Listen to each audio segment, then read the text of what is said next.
Malapit 400 ka mga persona sa Bacolod City na multahan bangod sa hindi pagsunod sa social distancing kag pagsuksok sa face mask. Task Force Disiplina, ginatutukan man ang mga driver kag pasahero nga wala naga-face shield.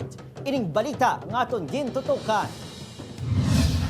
Ang 200 pesos yung inadlaw sang ini nga manugbaligya sa karinderya, ang insyakto na lang sini nga ginbayad sang multa matapos sa dakpan sang Task Force Disiplina nga wala na sulob sa insyaktong iya face mask samtang nag-atender sang iya customers. Kadlaw na lang wala ka choice kay sala ko man.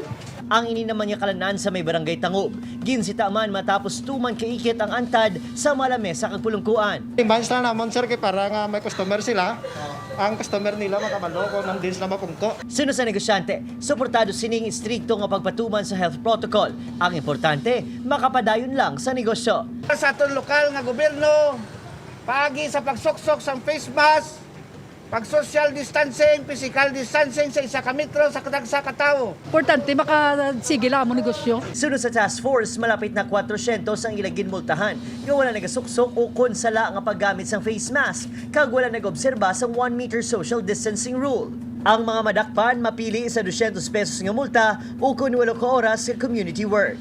Duha ka bagay ay din sa health protocol sa kung sa LTO, pagaigoon siya para nga ma-stop ang iya pagbiyahe.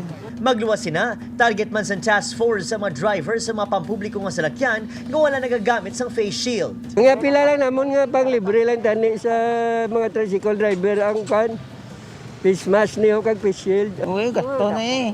Kulang kayo di ba kayo bugas. Sa pagpatuman sa time-out weekend sumugudwas, mas istriktohon sa task force ang operasyon batok sa mga pasaway ukon mga mali